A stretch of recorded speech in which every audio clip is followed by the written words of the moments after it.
Salam, perkenalkan nama saya Paulina Pedaduka, NIM 10220210054, kelas B, jurusan Pendidikan Kristen Anak Usia Dini, mata kuliah Pendidikan Kewarganegaraan.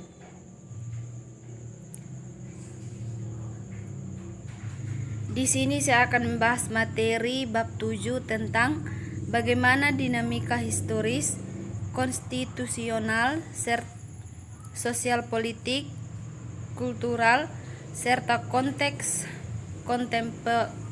kontemporer pengakuan hukum yang berkeadilan. Indonesia adalah negara hukum, artinya negara yang semua penyelenggaraan pemerintah dan kenegaraan serta kemasyarakatannya berdasarkan atas hukum, bukan didasarkan atas kekuasaan belaka.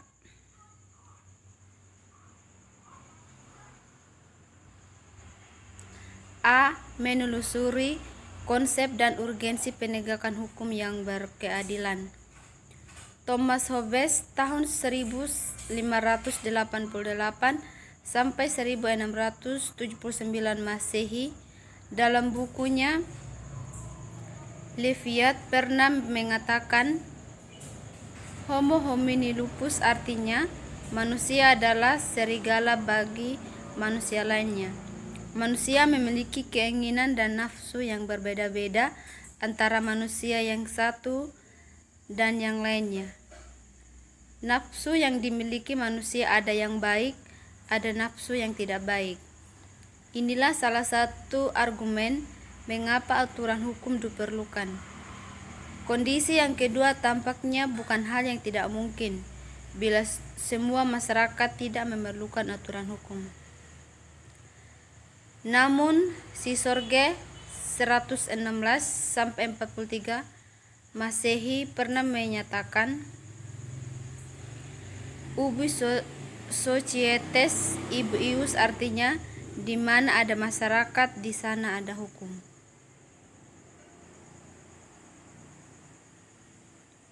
Dalam teori tujuan negara pada umumnya, ada 4 fungsi negara yang dianut oleh negara-negara di dunia. Yang pertama, melaksanakan penerbitan dan keamanan. Yang kedua, penguasaan kesejahteraan dan kemakmuran rakyatnya. Yang ketiga, pertahanan. Dan yang keempat, menegakkan keadilan. Pelaksanaan fungsi keempat yaitu menegakkan keadilan.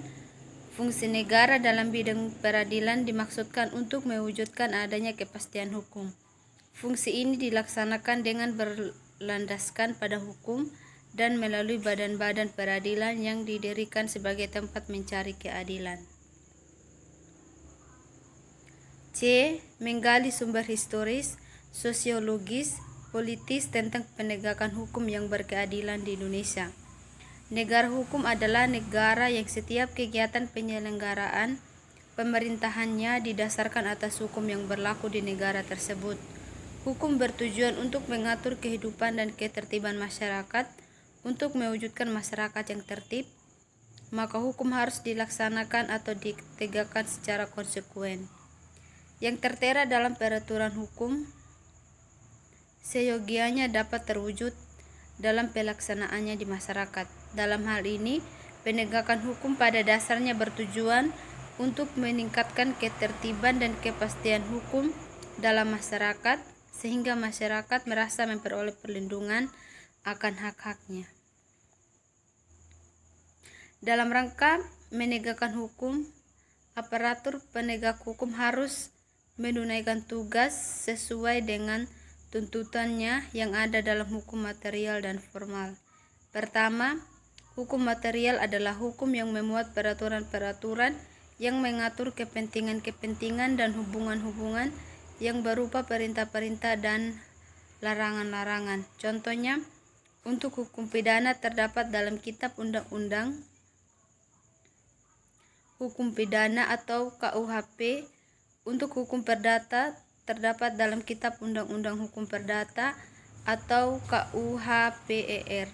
Dalam hukum material telah ditentukan aturan-aturan ketentuan hukum bagi orang yang melakukan tindakan hukum. Dalam hukuman material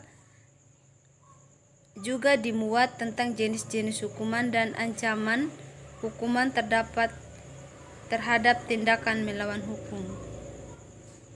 Kedua, hukum formal atau disebut juga hukum acara, yaitu peraturan hukum yang mengatur tentang cara bagaimana mempertahankan dan menjalankan peraturan hukum material. Contohnya, hukum acara pidana yang diatur dalam Kitab Undang-Undang Hukum Acara Pidana atau KUHAP dan hukum acara perdata.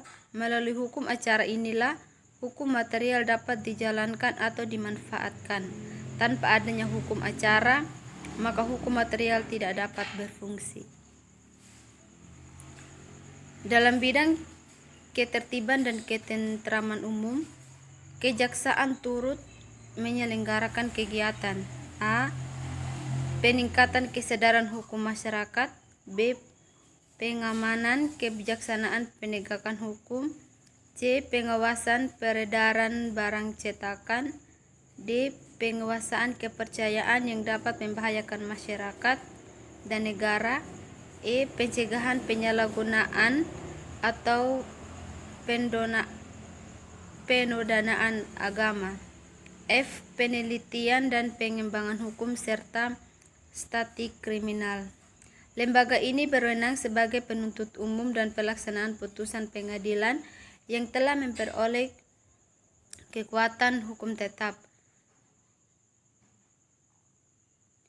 Lembaga ini menjalankan kehakiman merupakan salah satu lembaga yang diberi kekuasaan untuk mengadili. D. Membangun argumen tentang dinamika dan tantangan penegakan hukum yang berkeadilan Indonesia. Masih banyak perilaku warga negara, khususnya oknum aparatur negara yang belum baik dan terpuji. Terbukti masih ada praktik KKN, praktik suap, perilaku premanisme, dan perilaku lain yang tidak terpuji. Masih ada potensi konflik dan kekerasan sosial yang bermuatan sara, tawuran, pelanggaran HAM, dan sikap etnosentris. Maraknya kasus-kasus ketidakadilan sosial dan hukum yang belum diselesaikan dan ditangani secara tuntas.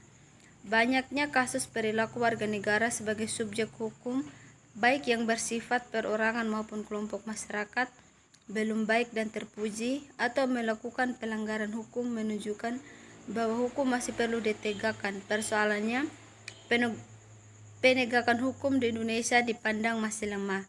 Dalam beberapa kasus, masyarakat dihadapkan pada ketidakpastian hukum. Rasa keadilan masyarakat pun belum sesuai dengan harapan. E. Mendeskripsikan esensi dan urgensi penegakan hukum yang berkeadilan Indonesia. Penegakan hukum bertujuan untuk mewujudkan peraturan hukum demi terciptanya ketertiban dan keadilan masyarakat.